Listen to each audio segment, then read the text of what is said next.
Have you ever felt like you have nothing valuable to offer the world? The man in this story felt exactly the same way. He sat at a station, convinced his only role was to receive. But a single conversation shattered that belief. His journey from shame to self-worth mirrors a path that is available to anyone who is willing to change their mindset. This story is for anyone who needs a reminder that they are capable of more than they think. We often look at figures like Elon Musk and Steve Jobs and see only the final result. We see the mountaintop, the finished building. We see the wealth and the fame. It is easy to believe their success was a matter of luck or a special kind of genius. It feels like something out of our reach, something that happens to other people. This creates a trap. When we see only the summit, we separate ourselves from the climbers. We think they are different from us. We believe they were born with something we lack. This belief is the first and biggest wall we build around our own potential. The real question is not what they achieved. The real question is how they thought before they achieved it.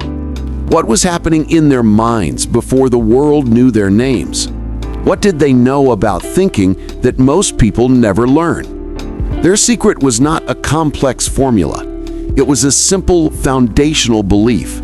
They held a deep conviction that they could create value from nothing. They believed they could take an idea, a piece of code, or a simple thought and build something meaningful with it.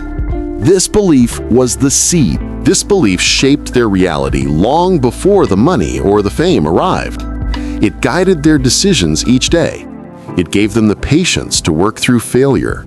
They acted as if their success was inevitable because their mindset made it so. Their thinking created the path. For the man in our story, this way of thinking was a distant dream.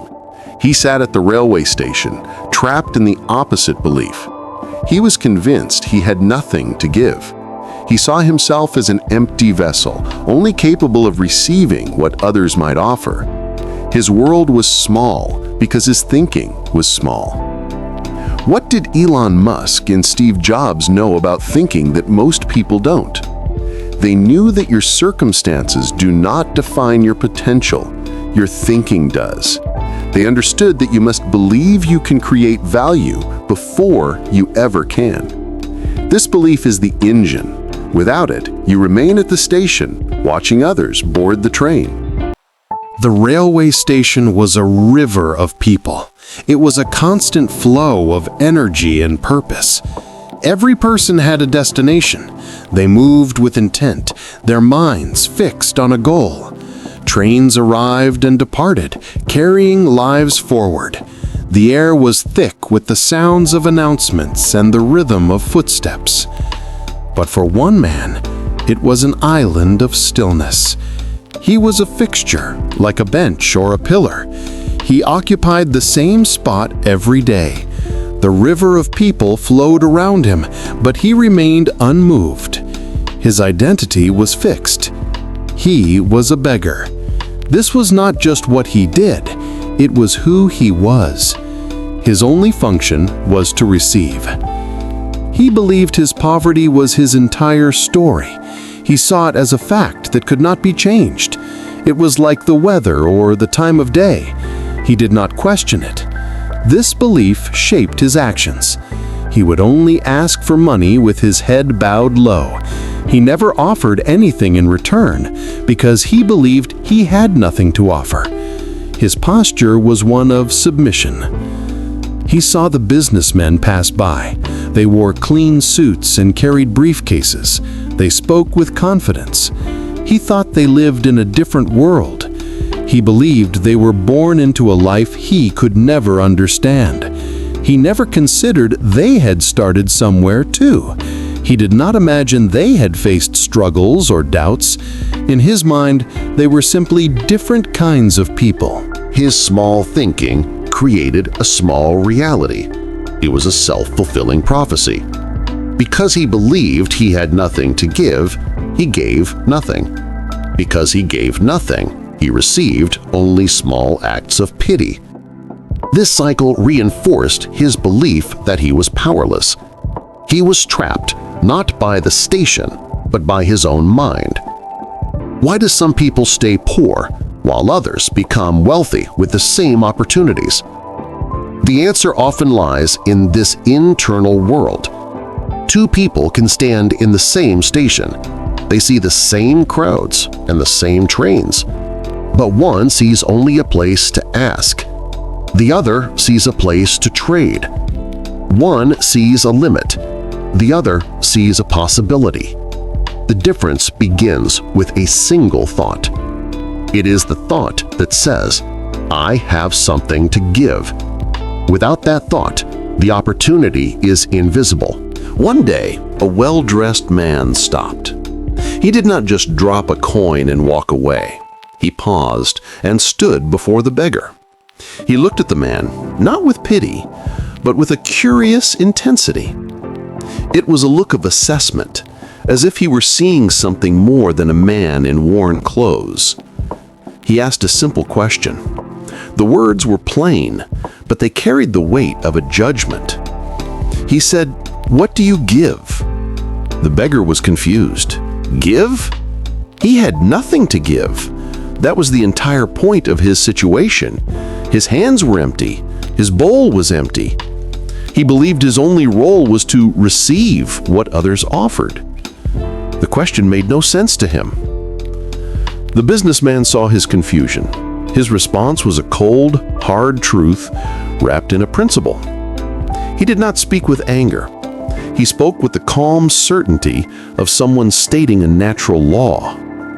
He said, "If you believe you have nothing to give, then you also have no right to ask for anything." This statement challenged the very core of the beggar's identity. It struck at the foundation of his life.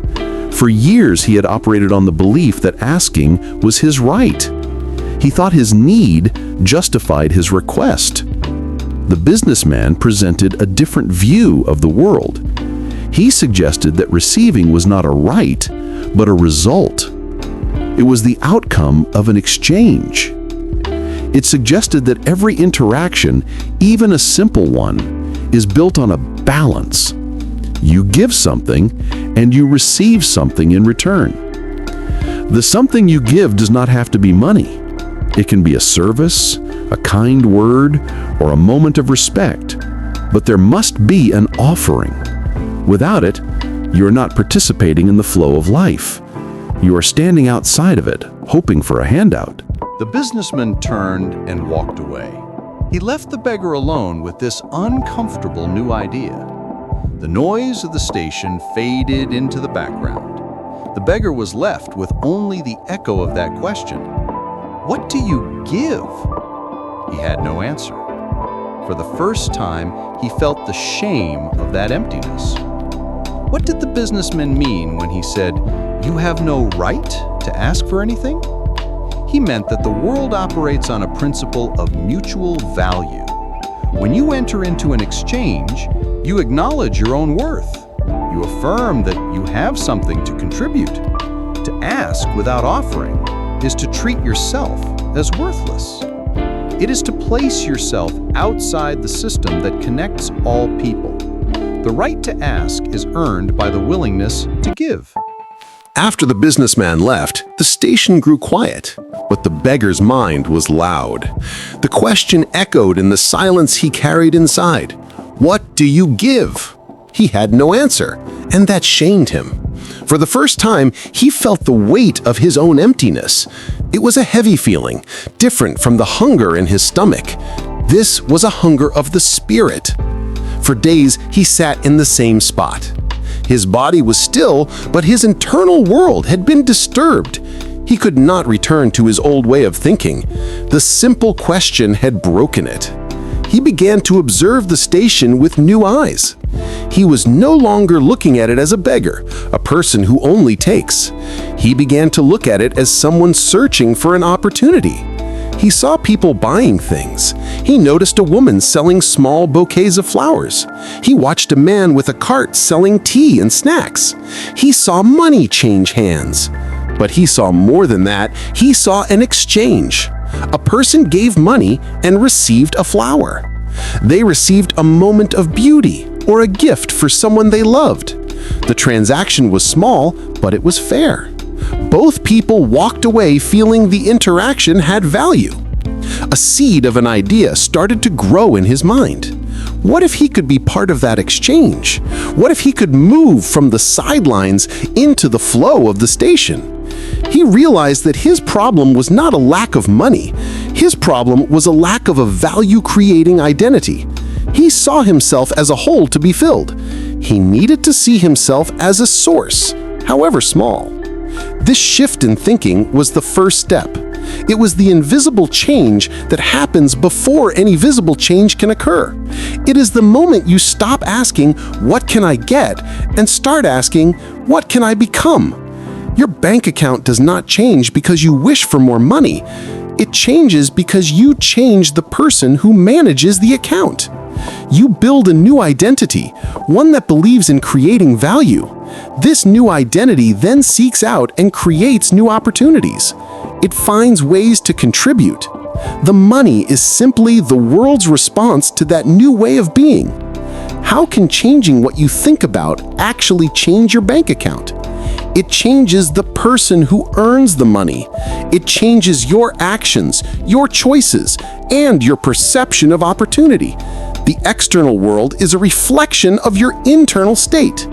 The idea was simple, but terrifying. He would use a small amount of the coins people gave him. He would not spend it on food. He would walk over to the woman who sold flowers. He would buy a few blooms from her. Then he would return to his spot. His plan was to offer a flower in exchange for a coin. He would no longer just ask. He would propose a trade. The first time he tried it, his hand trembled. He held a flower out to a woman who was walking past. He did not bow his head. He looked at her and held out the flower. He was no longer just a beggar. In that moment, he became a proposer of a deal.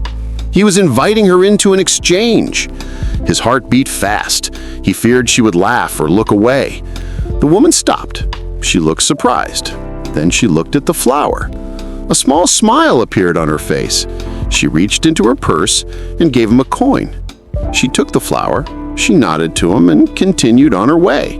The transaction was quiet and simple, but it was entirely different from what had happened before. People's reactions changed. They were not giving out of pity anymore. They were engaging in a fair trade. They received something tangible. They received a small gesture of respect. The dynamic was transformed. The act of giving built a sense of dignity for the man. It also built trust. People began to see him differently. They saw him as a person who was trying. They saw him as someone who offered value. He was creating a small amount of value, and the world was responding in kind.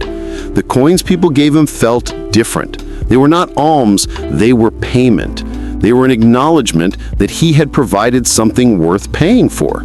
This small shift created a new energy around him. He started the day with a purpose. He had to acquire his flowers. He had to present them well. How did a single conversation at a railway station change someone's entire life? It did not change his life through magic. It changed his life by changing his mind. The question planted a seed of a new identity. That identity then demanded new actions. The first flower was the first action. It was the physical proof of a new belief. The conversation was the spark. The flower was the first small flame. From that flame, a new life could be built. It started not with a large opportunity, but with a small, courageous act. Weeks passed. The man no longer sat with an empty bowl. He started each day with a small pile of flowers beside him. The pile grew as his confidence grew. He learned which flowers people liked best. He learned how to present them well. His hands, which once only reached out to receive, now carefully arranged his small offerings. He started to see himself differently. The thought, "I am a beggar," faded from his mind. It was replaced by a new thought: "I am a flower seller." This was not just a change in words, it was a change in identity. His old self saw only lack. His new self saw potential. He was no longer defined by what he did not have. He was defined by what he could create. His posture changed. He no longer sat with his shoulders slumped and his head down. He sat up straight. He spoke with more assurance when he offered a flower. He began to look people in the eye. This was a sign of respect for them and for himself. He was acknowledging the equality of the exchange. He was not beneath them, he was a trader meeting a customer. One day, the businessman returned. He walked through the station and saw the man. He saw the flowers. He saw the new posture and the direct gaze. The businessman nodded with approval. He walked over to the man. He did not give him a coin. He spoke to him as an equal. He said, "Today, you are no longer just a beggar. You have become a businessman." That statement was powerful. It was a confirmation. It put a name to the new identity the man had built for himself, piece by piece, with each flower he sold. It was an external recognition of an internal shift. It reinforced the lesson in its simplest form. We only receive when we give. The man's self-concept was now aligned with his actions. This created a positive feedback loop. Because he saw himself as a businessman, he acted like one. Because he acted like one, he received more. Because he received more, his belief in his new identity grew stronger. Why does believing you're capable of creating value actually create value? Belief is not a magic spell, it is a compass. When you believe you can create value, your mind starts looking for ways to do so. You notice opportunities you would have missed before. You take actions that align with that belief. You try new things. You offer your skills. You solve a small problem. Each small action is a brick. Over time, these bricks build a new reality. The belief guides the action, and the action builds the result. The value you create begins as a thought. Then it becomes a decision. Finally, it appears in the world as a flower, a service, or a new way of being. 6 months later, the scene at the station was the same. The same trains arrived and departed. The same river of people flowed through the halls. But the man was not the same. He was no longer a still point on the edge of the crowd. He had a small stall now. It was a simple wooden cart, but it held a vibrant array of flowers. He arranged them with care. He was a known vendor. People would stop and choose a bouquet. They would chat with him for a moment. The two well-dressed men saw him again. They were walking through the station and recognized the man they had challenged months before. They approached his stall. They did not see a beggar. They saw a businessman. The man looked up and recognized them. He greeted them with a calm nod. There was no shame in his eyes. There was a quiet confidence. He explained his journey to them. He did not tell it as a story of luck. He did not say a fortunate event changed his life. He explained it as a story of a corrected error. He said the most important lesson was realizing he was never a beggar at heart. He had only been thinking like one. His true nature was that of a creator, a person who could offer value. He said he was always a businessman. He had just been wearing the wrong mindset. It was like wearing a coat that was too small. It restricted his movements and his vision. His old mindset had been the cage. It told him he was powerless. It told him he had nothing to give. Changing that mindset was the key that unlocked the door. The door was always there. He just needed to believe he was allowed to open it. His life changed because he stopped waiting to receive and started learning to give. He shifted his focus from his own emptiness to the world's needs. He asked a new question. Instead of, "What can I get?" he asked, "What can I offer?" This simple shift in focus changed his actions. His actions over time changed his reality. How can you apply this mindset shift to escape your own limitations?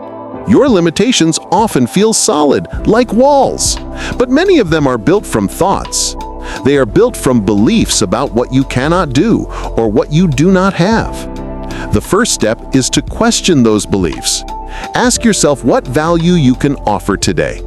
It does not have to be large. It can be a small act of help. It can be a kind word. It can be a skill you share. When you focus on giving, you step into a flow. You stop seeing yourself as separate from opportunity. You start seeing yourself as a source of value. This change in perception is the key. It unlocks a different way of living. The story of the beggar is a parable for a universal principle. It is a story about a law that governs life itself. This law is not written in any book, but it is seen in every interaction. Life, at its core, operates on a system of exchange. It is not just an exchange of goods for money. It is a deeper exchange of energy, of ideas, and of value.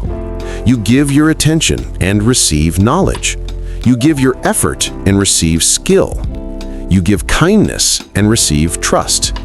This flow is constant. When you believe you have nothing to offer, you opt out of this system. You step away from the current. You place yourself on the sidelines of life. You become a spectator. You wait for a kindness that may never come. You hope that the world will notice your need and provide for you. This is a position of powerlessness. It is a life of waiting. The world continues its exchanges all around you, but you are not part of them. But when you shift your focus to what you can give, you step into the flow. You move from the bank into the river. You are no longer a passive receiver hoping for a handout. You become an active participant in creating your reality. You begin to ask a different question. You stop asking, "What can I get?" You start asking, "What can I contribute?" This shift changes everything. It changes your posture toward the world. It changes how the world responds to you. This is true for every part of your life. In your relationships, you receive connection when you give your presence. In your career, you receive opportunity when you give your best work. In your personal growth, you receive strength when you give the effort to practice. The principle is the same. You must put something in to get something out. The system requires participation.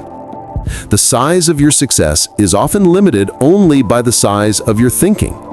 If you think small, you will offer small value. If you think large, you will find ways to offer more. Your external world cannot grow larger than your internal vision. The beggar's problem was not his poverty. His problem was his perception of it. He saw his empty hands as a final sentence. He did not see them as tools that could learn to hold something new. He was not poor. He was thinking small. His circumstances were a reflection of that small thought. When the thought changed, the circumstances followed. Your life is a mirror. It shows you what you truly believe you are capable of giving. Your current circumstances are not a life sentence. They are a reflection of your current thinking. The man at the station learned this. He changed his thoughts, and his life followed. You can do the same. Start by asking one simple question each morning. What value can I offer today? It does not need to be large. It can be a small act of kindness or a moment of your skill. This question will guide you. It will move you from waiting to creating. Your life will begin to change because you have changed your focus.